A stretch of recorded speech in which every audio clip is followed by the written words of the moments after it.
إن الحمد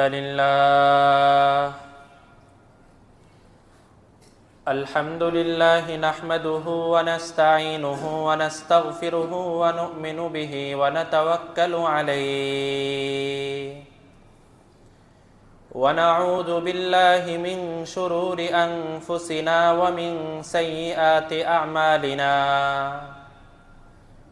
من يهده الله فلا مضل له ومن يضلله فلا هادي له وأشهد أن لا إله إلا الله وحده لا شريك له وأشهد أن سيدنا وسندنا وحبيبنا ومولانا محمدا عبده ورسوله صلى الله تعالى عليه وعلى آله وأصحابه وبارك وسلم تسليما كثيرا كثيرا أما بعد فأعوذ بالله من الشيطان الرجيم بسم الله الرحمن الرحيم إنا أنزلناه في ليلة القدر وما أدراك ما ليلة القدر ليلة القدر خير من ألف شهر تنزل الملائكة والروح فيها بإذن ربهم من كل أمر سلام هي حتى مطلع الفجر وقال رسول الله صلى الله عليه وسلم فرض رسول الله زكاة الفطر تهمة للصائمين من اللغو والرفث وطعمة للمساكين أو كما ورد في الحديث اللهم صل على محمد وعلى آل محمد كما صليت على إبراهيم وعلى آل إبراهيم إنك حميد مجيد اللهم بارك على محمد وعلى آل محمد كما باركت على إبراهيم وعلى آل إبراهيم إنك حميد مجيد الحمد لله الحمد لله الحمد لله মুআজ্জাজ ও মুহতারাম হযরত মুসল্লিয়ান কেরাম, আল্লাহ তাআলার দরবারে শুকরিয়া আদায় করছি যিনি আমাদেরকে রমজান মাসের তৃতীয় জুমায় সালাতুল জুমা আদায় করার জন্য আগেই মসজিদে আসার তৌফিক দান করেছেন। আমরা অন্তরের অন্তঃস্থল থেকে বলি আলহামদুলিল্লাহ। আমাদের প্রিয় নবীজি সাল্লাল্লাহু আলাইহি ওয়াসাল্লাম একদিন সাহাবায়ে কেরামের সামনে বসে বিভিন্ন ধরনের ঘটনা বলছিলেন, গল্প বলছিলেন। ওই অবস্থায় নবীজি একটি কথা বলে ফেললেন যে বনি ইসরাইলদের মধ্যে অর্থাৎ হযরত মুসা আলাইহিস সালামের যারা উম্মত ছিলেন তাদের মধ্যে একজন মানুষ এমন ছিল যে যুদ্ধের পোশাক পরেছে, মুসলমানদের পক্ষ থেকে কাফেরদের বিপক্ষে যুদ্ধ করার জন্য যেই লৌহবর্ম পরা দরকার, যুদ্ধের পোশাক পরা দরকার, এই পোশাক সে পরেছে এবং যুদ্ধ করছে করছে করছে।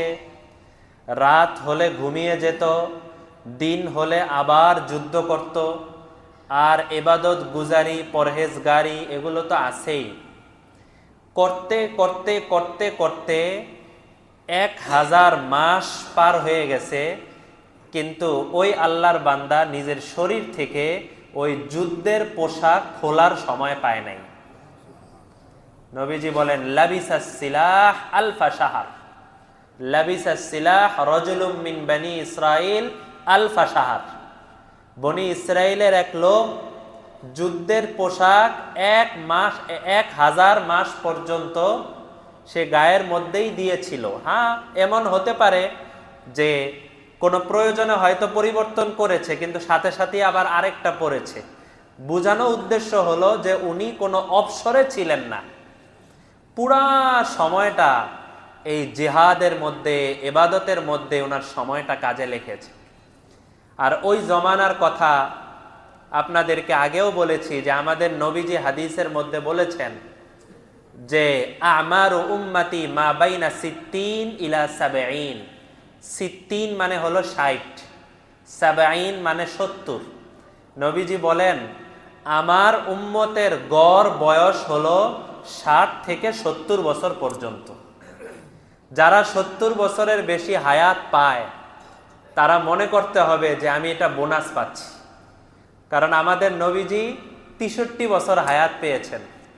তো যারা 63 বছরের বেশি বা 70 বছরের বেশি চলছে, তো আমার জান্নাত কামাই করার জন্য আমি আরো কিছু সুযোগ পেয়ে গেছি, আলহামদুলিল্লাহ। তো এই কথাটা যখন আমাদের নবীজি তো আমাদের ব্যাপারে বলেছেন যে 60 থেকে 70 বছর হলো আমাদের জীবনের বয়স। তো বনি ইসরায়েলদের তো আর এমন ছিল না, তারা 500 বছর 400 বছর হায়াত পাইতো। আমাদের মূসা আলাইহিস সালাম দুনিয়াতে যখন জন্ম হয়েছেন এর আগে ফেরাউন 400 বছর রাজত্বই করেছে। তাহলে বুঝেন কত হায়াতওয়ালা ছিল। তো এরও আগে কত বছর বয়স ছিল ফেরাউনের? 400 বছর সে রাজত্বই করেছে।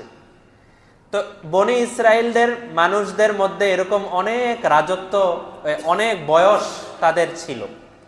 তো ওই হিসাবে আমাদের নবীজি বলেছেন যে বনি ইসরায়েলদের একজন লোক সে এত ইবাদত করেছে যে 1000 মাস পর্যন্ত শরীর থেকে যুদ্ধের পোশাক খুলতে পারে নাই।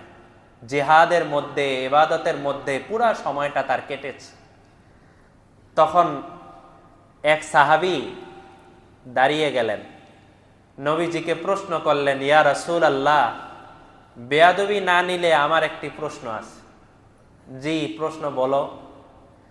যে বনি ইসরায়েলদের উম্মতরা তারা হায়াত পাইতো 1000 মাস, 500 বছর, 1000 বছর, আর আমাদের হায়াতের বয়স হলো 60 বছর 70 বছর।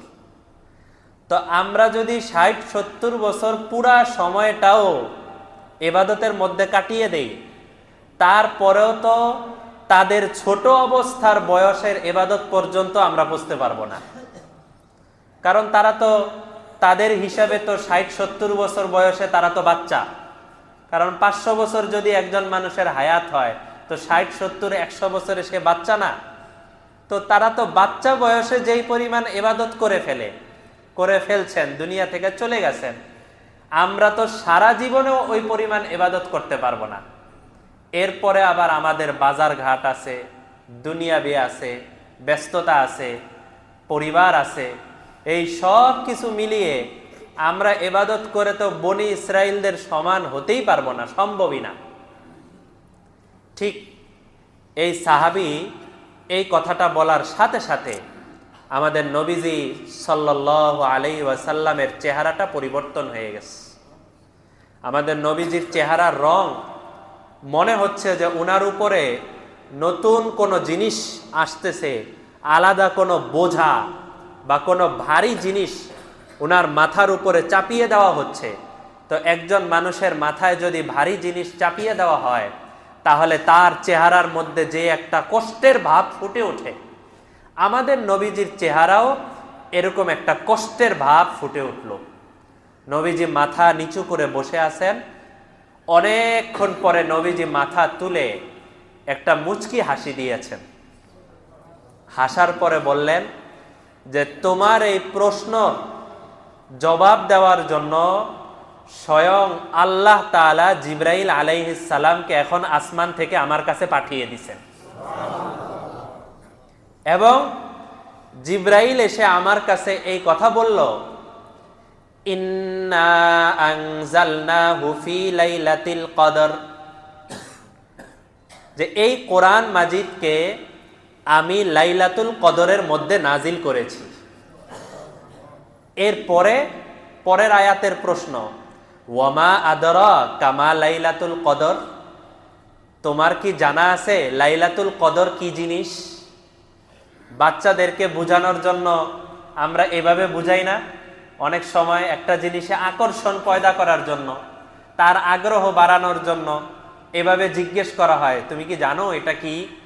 তো আমাদের তো আসলে ওরকম আগ্রহ নাই, এজন্য আল্লাহ তাআলা আমাদের ভিতরে আগ্রহ তৈরি করার জন্য জিজ্ঞেস করছেন, ওয়ামা আদরা কামা লাইলাতুল কদর, তোমার কি জানা আছে লাইলাতুল কদর কি জিনিস? এরপরে আল্লাহ তাআলা নিজেই জবাব দেন, লাইলাতুল কদর খায়রুম মিন আলফি শাহর, বনি ইসরাইলের একজন লোক 1000 মাস পর্যন্ত ইবাদত করছে, তোমাদেরকে আমি যেই লাইলাতুল কদর দান করেছি, এই লাইলাতুল কদরে যদি তোমরা কাজে লাগাতে পারো, ইবাদতে কাটাতে পারো, তাহলে 1000 মাসের চাইতেও বেশি সওয়াব আমি তোমাদের আমলনামায় দিয়ে দিব। এক রাত্রর মাধ্যমে চিন্তা করা উচিত, একটি রাত্র আমাদেরকে বনি ইসরাইল থেকে কত আগে বাড়ায় দিচ্ছে, কত অফারের রাত্র, কত বড় এক মহিমান্বিত রাত এই লাইলাতুল কদর আমাদের সামনে। আজকে 20 রোজা, আমাদের নবীজি সাল্লাল্লাহু আলাইহি ওয়াসাল্লাম একদিন রমজানের প্রথম 10 দিন এতেকাফ করলেন মসজিদে নববীতে।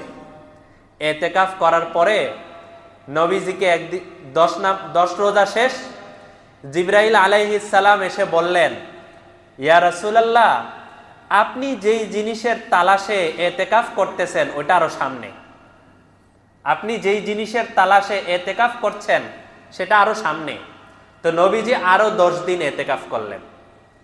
এতেকাফ করার পরে নবীজি এতেকাফে বসে আছেন, আর সাহাবাই কেরাম এতেকাফে বসবেন না, এটা তো বলতে গেলে অসম্ভব। সাহাবাই কেরাম ওনারাও এতেকাফ করতেন নবীজির সাথে। তো 20 রমজান শেষ, নবীজি মোটামুটি সবকিছু গুছিয়ে বাসার দিকে চলে যাবেন। এই সময় সাহাবাই কেরামও গুছিয়ে চলে যাবেন। এই সময় জিবরাইল আলাইহিস সালাম এসে আসলেন, আসার পরে নবীজিকে কিছু কথা বললেন, নবীজি আবার সাহাবীদেরকে জমা করছেন। জমা করার পরে বললেন, জিবরাইল এই সময় আমার কাছে এসে বলে গেল যে আমি যেই জিনিসের তালাশে এতেকাফ এই 20 দিন করলাম, আল্লাহ তাআলা ওই জিনিসটাকে শেষ দশকের বেজর রাত্রির মধ্যে রেখে দিছেন। এই জন্য আমি এই শেষ 10 দিনও এতেকাফ করব, তোমরা চাইলে আমার সাথে এই শেষ 10 দিনও এতেকাফ করতে পারো। এরপরে নবীজি ওই শেষ 10 দিনও এতেকাফ করলেন এবং ঘোষণা দিয়ে দিলেন, ইলতামিসুহা ফিল আশরিল আওয়াখির মিন রমাজান লাইলাতুল কদর, লাইলাতুল কদরকে রমাজানের শেষ দশকের বেজর রাত্রিতে তোমরা তালাশ করো, তোমরা খুঁজো। এখন প্রশ্ন জাগে, আমরা খুঁজবো কিভাবে, আমরা জানবো কিভাবে? জানার স্পষ্ট কোনো মাধ্যম আমাদের নবীজি বলে দেন নাই, তবে অস্পষ্ট একটা আলামত নবীজি বলে দিয়েছেন। সহিহ বুখারী শরীফের মধ্যে আছে যে আমাদের নবীজি বলেছেন যে লাইলাতুল কদরের রাতে হতে পারে যে ওই রাতের সময় মাগরিবের পর থেকেই একটা আলাদা ঠান্ডা আবহাওয়া, বাতাস পুরা পৃথিবীর মধ্যে ছড়িয়ে যাবে, বিভিন্ন জায়গায় মানুষ একটা স্নিগ্ধ ভাব অনুভব করবে, আর রাতে আকাশের দিকে তাকালে মনটা জুড়িয়ে যাবে, এমন একটা পরিস্থিতি লাইলাতুল কদরের মধ্যে হবে। তবে এটা নিশ্চিত না। এবং যেই রমজানের ঘটনা বললাম, আমাদের নবীজির ঘটনা, ওই রমজানে যে আজকের যেই রাত্রি 21 রাত্রিতেই লাইলাতুল কদর হয়েছিল। রাতের বেলা নবীজি হালকা, সাহাবাই কেরাম বলেন ওই সময় তো মসজিদে নববী খেজুর গাছের ডাল থাকতো মাথার উপরে, তো খেজুর গাছের ডালের ফাঁক দিয়ে আকাশ দেখা যেত হালকা পাতলা, অথবা বাহির থেকেও দেখা যেত। তো সাহাবাই কেরাম বাহিরে তাকাতেন, ওনারা তাকিয়ে দেখলেন যে মাগরিব হওয়ার পরপরই আকাশের মধ্যে কোনো মেঘখণ্ড নাই, কিন্তু একটা মেঘখণ্ড এসে এই মদিনা এবং তার আশেপাশে একটা বৃষ্টি বর্ষণ করে আবার চলে গেল। পরে নবীজি এই সাহাবায়ে কেরামকে নিয়ে যে রাতের বেলা নামাজ পড়েছেন, নামাজের পরে আমাদের নবীজির কপাল মোবারকের মধ্যে মাটি কাদা লেগেছিল। এটা আলামত যে বৃষ্টি হবে। তো আজকের আবহাওয়া তো একটু ঠান্ডা আবহাওয়া, তাই না? তো আজকের রাত্রেও লাইলাতুল কদর হতে পারে, এক রাত্রি পরেও লাইলাতুল কদর হতে পারে, 25-এ রাত্রেও লাইলাতুল কদর হতে পারে, 27-এ রাত্রেও হতে পারে, 29-এ রাত্রেও হতে পারে। আল্লাহ তাআলা পরের আয়াতে এই কথাটাই বলেন, যেদিন লাইলাতুল কদর হবে ওই দিন তানাজ্জালুল মালাইকা, হাজার হাজার ফেরেশতারা তারা আসমান থেকে নাজিল হইতে থাকে। ওয়ার রূহু ফিহা, এবং জিবরাইল আলাইহিস সালাম উনি শুধুমাত্র আমাদের নবীজির কাছে ওহী নিয়ে আসতেন এবং অন্যান্য নবী রাসূলদের কাছে ওহী নিয়ে আসতেন। উনার নবীজি বিদায়ের পর থেকে জিবরাইল আলাইহিস সালামের কাজ বন্ধ, উনি চুপচাপ আছেন। কিন্তু লাইলাতুল কদরে জিবরাইল আলাইহিস সালাম আসমান থেকে নাজিল হন। ফেরেশতাদের সর্বোত্তম এবং সর্বশ্রেষ্ঠ ফেরেশতা হযরতে জিবরাইল আলাইহিস সালাম, এবং বিইذনি রব্বিহিম, আল্লাহর আদেশ নিয়ে এই হাজার হাজার লক্ষ লক্ষ ফেরেশতা ওনারা নাজিল হন। নাজিল হওয়ার পরে কি করেন? কোন কোন বান্দা আছে যারা সদকা খায়রাত করে, কোন বান্দা আছে যারা তেলাওয়াত করে, কোন বান্দা আছেন যারা নামাজ পড়েন, কোন বান্দা আছেন যারা রাত্রি জাগরণ করে বিভিন্ন ইবাদতের মধ্যে কাটান। উনাদেরকে বলতে থাকেন সালাম সালাম সালাম হিয়া হাত্তা মাতলাইল ফাজর, ফজর উদিত হওয়া পর্যন্ত এই যারা ইবাদতের মধ্যে আছে তাদের সবাইকে বলতে থাকে, আমরা আকাশ থেকে এসেছি, সালাম, তোমাদের উপরে আল্লাহর শান্তি বর্ষিত হোক, তোমরা শান্তিতে থাকো, তোমরা আল্লাহর নেককার বান্দা, তোমরা আল্লাহর প্রিয় বান্দা। এভাবে তারা সারা রাত বলতে থাকেন।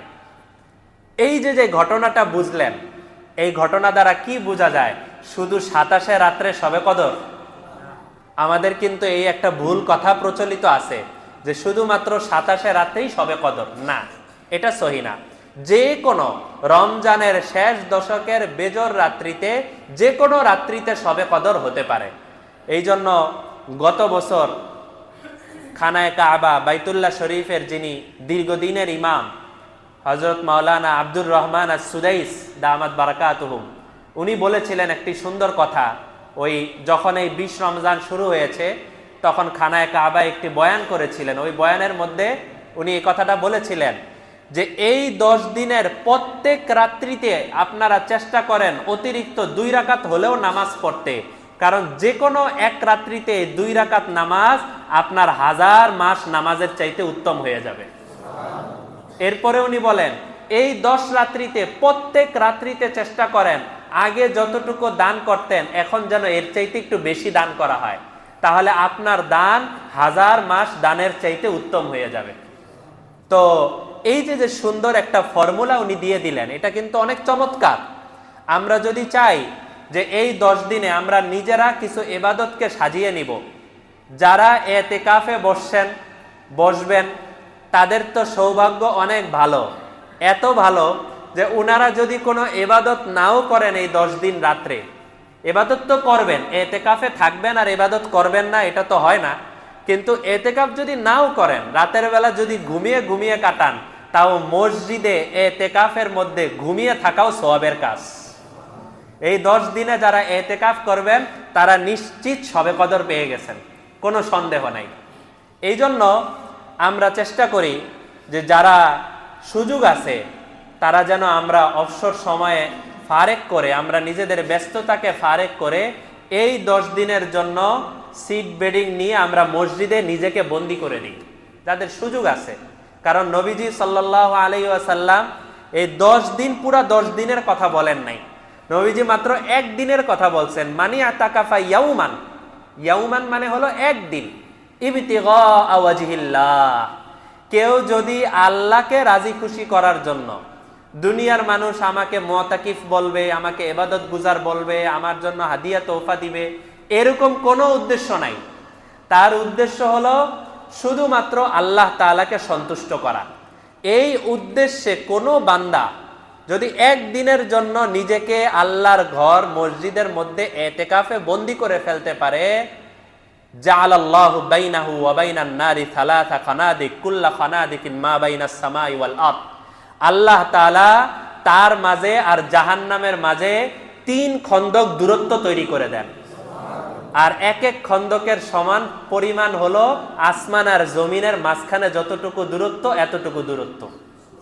তাহলে 10 দিন যারা, পুরো 10 দিন যারা এতেকাফের মধ্যে থাকবে, তাদের থেকে জাহান্নাম কত দূরে যাবে, তারা নিজেরা কতটা সৌভাগ্যবান। আর রমজানের শেষ দশকে এতেকাফ করার মাসালা তো আমরা কয়েকদিন আগে তারাবির মধ্যেই বললাম যে রমজানের শেষ দশকে এতেকাফ করা প্রত্যেক এলাকার মসজিদের যত মুসল্লি আছে তাদের সবার উপরে সুন্নতে মুআক্কাদায়ে কিফায়া, মানে হলো সমস্ত মুসল্লিদের উপরে এই এতেকাফ করাটা সুন্নতে মুআক্কাদা। যদি কেউ না করে, তাহলে মসজিদের মধ্যে কেউ যদি এতেকাফে না বসে, তাহলে ওই মহল্লার সবাই গুনাহগার হয়ে যাবে।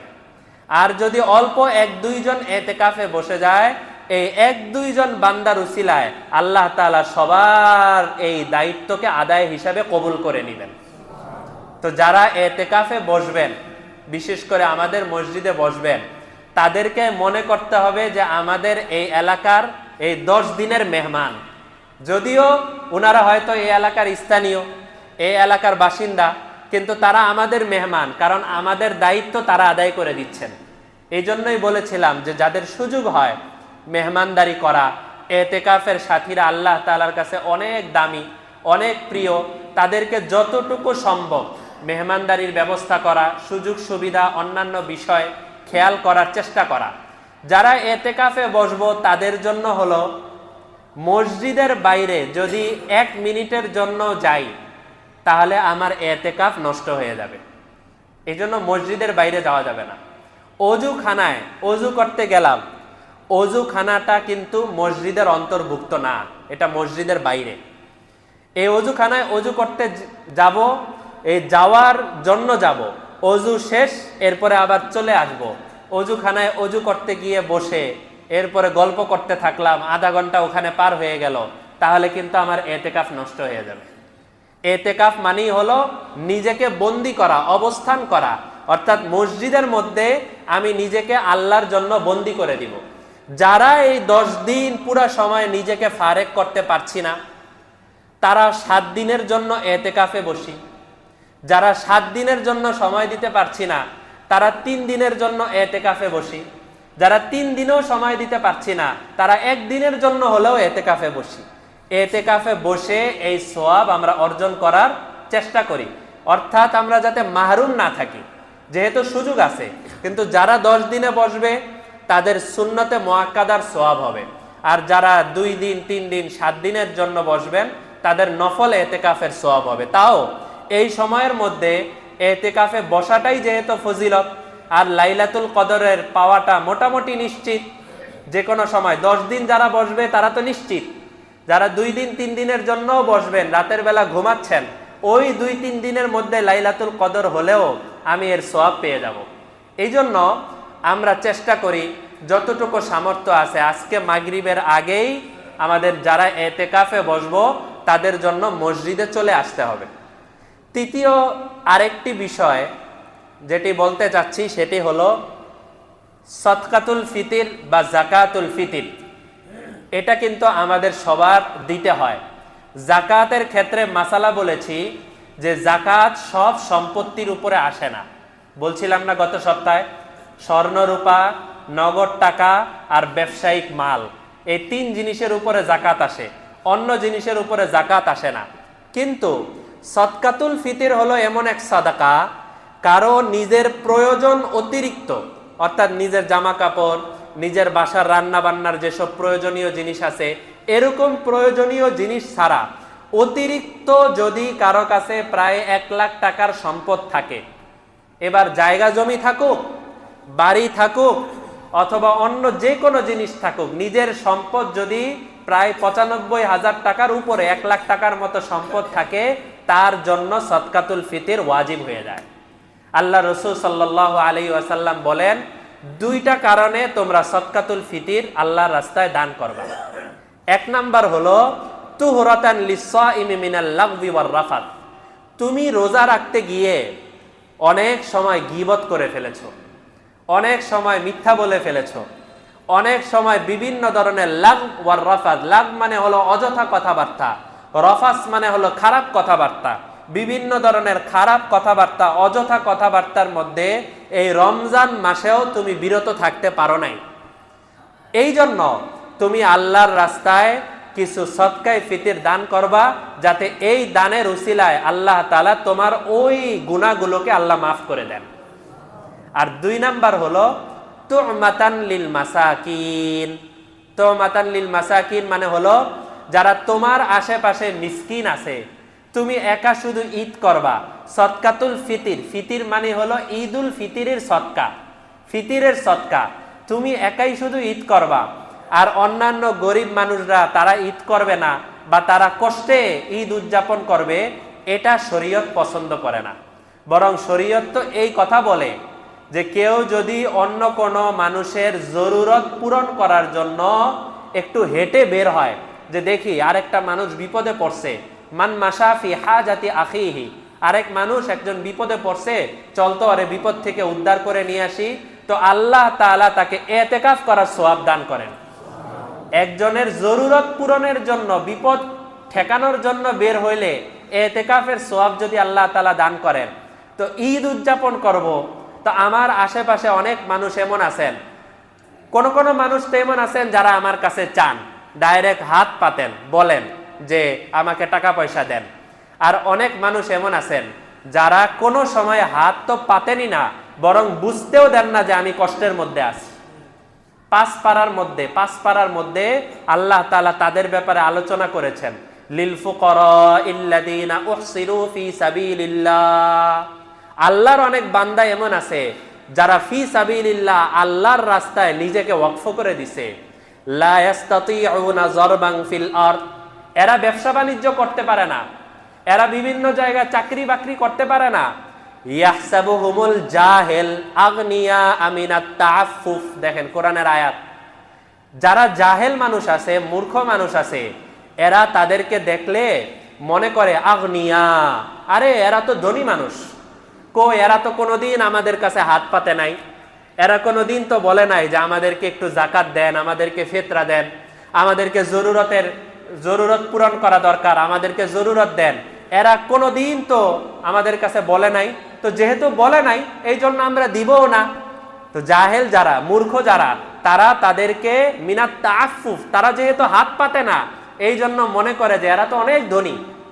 আল্লাহ তাআলা বলেন, আমাদের নবীজিকে লক্ষ্য করে বলেন, তারিফুহুম বিসিমাহুম, হে নবী আপনি তাদের চেহারা দেখে দেখে তাদেরকে পরিচয় নেন এবং তাদের কাছে আলাদাভাবে আপনার হাদিয়া, আপনার অন্য সবকিছু পৌঁছানোর ব্যবস্থা করেন। দেখছেন আমাদের নবীজি তাদের ব্যাপার, আল্লাহ তাআলা আমাদের নবীজিকে তাদের কাছে টাকা পয়সা পৌঁছানোর জন্য আদেশ করেছেন। এই জন্য আমাদের সমাজেও এরকম অনেক মানুষ আছেন যারা আমাদেরকে কোনো সময় বলবেন না। আমরাও সচক্ষে এরকম অনেক মানুষ দেখেছি, কোরবানির সময় আরো বিভিন্ন সময় দেখেছি, বেচারা কোরবানি দিতে পারে না, বাসায় কোনো গোশত আসে নাই, কিন্তু তারপরেও কারো কাছে বলে না যে আমাকে একটু গোশত দেন, আমাকে একটু খাবার দেন, কারো কাছে বলে না, এমনি দিনকাল পার করছেন। এরা আল্লাহ তাআলার অনেক প্রিয় বান্দা, আল্লাহ তাআলা তাদেরকে পছন্দ করেন। তো এরকম অনেক মানুষ আছেন যাদের আনন্দ, ঈদ আনন্দ ভাগাভাগি করে নেওয়া উচিত। এই জন্য আল্লাহ তাআলা এই সদকাতুল ফিতর দান করছেন। এক নাম্বার হলো আমার নিজের মুক্তির জন্য, আর দুই নাম্বার হলো তাদের সাথে ঈদের আনন্দ ভাগাভাগি করার জন্য। কিন্তু ভাগাভাগিটা কিভাবে করব? আমাদের নবীজি বেশ কয়েকটা বিষয় বলছেন।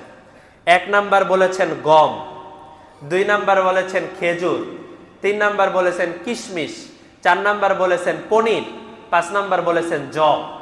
এই মোট পাঁচটা জিনিসের কথা আমাদের নবীজি বলেছেন। শুধুমাত্র গমের ব্যাপারে নবীজি বলেছেন এটা আধা স তোমরা দিলেই হবে।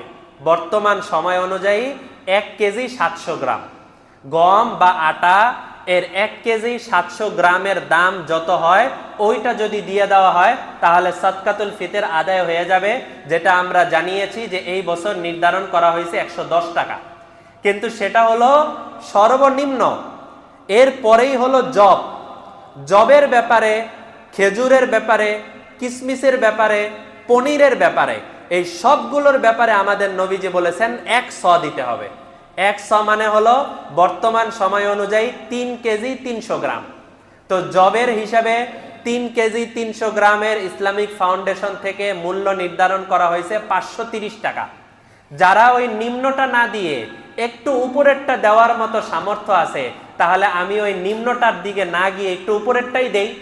530 টাকা দামের যেটা আমার পরিবারের যতজন সদস্য আছে, বালেগ সদস্যদের পক্ষ থেকে দেওয়া জরুরি না, স্ত্রীর পক্ষ থেকে দিবেন আর নাবালেগ সন্তানের পক্ষ থেকে দিবেন। তবে বালেগ সন্তানের পক্ষ থেকে দিয়ে দেওয়াটাও ভালো, এটা উচিত। তো আমার পরিবারের সমস্ত সদস্য 5 জন আছে বা 2 জন আছে, 3 জন আছে, প্রত্যেকের পক্ষ থেকে 530 টাকা হিসাব করে 3 জন হলে 1590 টাকা, নাকি 1590 টাকার মতো হয়। আমি এই জবেরটা দিয়ে দেই। যারা আরো একটু উপরেরটা দিতে চান তারা খেজুরেরটা দিতে পারেন। সেটার জন্য নির্ধারণ করা হয়েছে 1980 টাকা, সম্ভবত একটু এদিক সেদিক হতে পারে, 1980 টাকা। এরপরে পনিরের হিসাবও আছে। তো যাই হোক, একেবারে উপরেরটা 2300 টাকা, 1900 টাকা, ওইটা যদি দিতে নাও চাই বা দিতে নাও পারি, অন্তত 530 টাকা যেটা একটু উন্নত মানের যেটা, ওইটা তো সবাই দেওয়ার চেষ্টা করতে পারি। আর এটা যারা দিতে পারবো না তারা একদম নিম্ন যেটা, অর্থাৎ 110 টাকার যেটা, সেটা দিব। কিন্তু আমার বাড়ি আছে 1টা 2টা, আমার গাড়ি আছে, আমার মাসে 2 লাখ 5 লাখ টাকা ইনকাম আছে, আর আমি 110 টাকা হিসাব করে 300 টাকা দেওয়া হয়ে গেছে, এই সদকায়ে ফিতর দেওয়া হয়ে গেছে। এটা এই 300 টাকা দিলে কি এই আনন্দ কি ভাগাভাগি হলো, ঈদের আনন্দ? এই জন্য আমরা একটু চেষ্টা করব যে যাদের সামর্থ্য আছে তারা আমরা জবেরটা দিয়ে আদায় করার চেষ্টা করব। পারবো না ইনশাআল্লাহ? আমরা এই 10 দিনের বিষয়ে 1 নাম্বার বললাম যে সদকাত লাইলাতুল কদর তালাশ করা। তাই এই 10 দিন আমরা চেষ্টা করব প্রত্যেক রাতে মাগরিবের পর থেকে ফজর পর্যন্ত পুরা সময়টা লাইলাতুল কদর থাকে। এই পুরা সময়ের মধ্যে আমি স্বাভাবিক পুরা রমজান যে ইবাদতগুলা করেছি এর চাইতে অবশ্যই বেশি করার চেষ্টা করব। অর্থাৎ কোরআন তেলাওয়াত করতে থাকি মাগরিবের পর থেকে। আজকে মাগরিবের পর থেকে কোরআন তেলাওয়াত করতে থাকি। যারা কোরআন তেলাওয়াত পারি, যারা নামাজ পারি, নামাজ তো সবাই পারি, তারা 2-4 রাকাত 8 রাকাত একটু বেশি নামাজ পড়ি। তাহাজ্জুদের নামাজটা একদম অভ্যাসে বানিয়ে নেই। যারা সদকা করার মতো ক্ষমতা আছে তারা একটু বেশি বেশি সদকা করার চেষ্টা করি। এই 10 রাত্রিতে আমরা কোরআন তেলাওয়াত, নামাজ এবং সদকা প্রত্যেক রাত্রিতেই করার চেষ্টা করি। আর দ্বিতীয় বিষয় বলছি এতেকাফের বিষয়, আর তৃতীয় বিষয় সদকাতুল ফিতরের বিষয়। আল্লাহ তাআলা আমাদেরকে আমল করার তৌফিক দান করেন।